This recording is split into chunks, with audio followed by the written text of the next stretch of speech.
Welcome back. Now to an attack that the French president is calling an act of terrorism.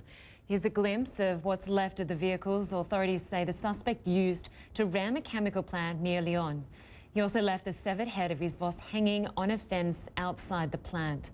Now, our Atika Shubert has been following this story and joins us now with more on this. Atika, what are we learning about the victim? We understand that the alleged attacker was an employee. That's right. We have learned that the victim was 54-year-old businessman. He's basically built a logistics company in the area. His name was Hervé Cornara, and he was basically the employer of the suspect. The suspect, Yassine Salhi, had only worked for him for less than a year.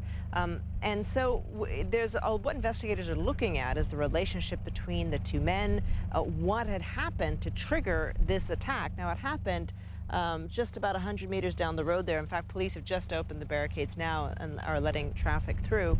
But as you can see, it's a very isolated area. And what happened was the suspect drove his vehicle into the chemical factory there that he often made deliveries into, so he had access to that plant.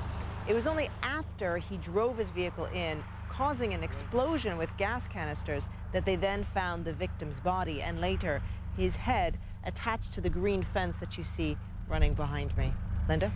And Atika, while beheading is a trademark of ISIS, at this stage we don't know what sort of link this particular suspect had to ISIS, or whether he was simply inspired by the group and by their ideology. Do we know why he was initially under surveillance? We know that he was under surveillance from around 2008 because he was sort of on the periphery of these Islamist radical groups. But he hadn't committed any crimes. He hadn't been linked to any active terror plots. And so the focus was put on other people they deemed more immediate threats, and he sort of fell by the wayside.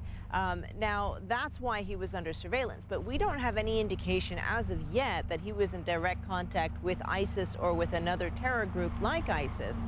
All we know is that at the crime scene, that happened over there, where they found the head of the victim, there were also two Islamist flags. Now, neither of those flags was an ISIS flag, but the fact that he was under surveillance, the fact that there were these banners there, this is why police are now looking to this as a terror attack. No doubt a lot of questions being asked as to why that surveillance was suspended. Atika Shubert, thank you very much for that update.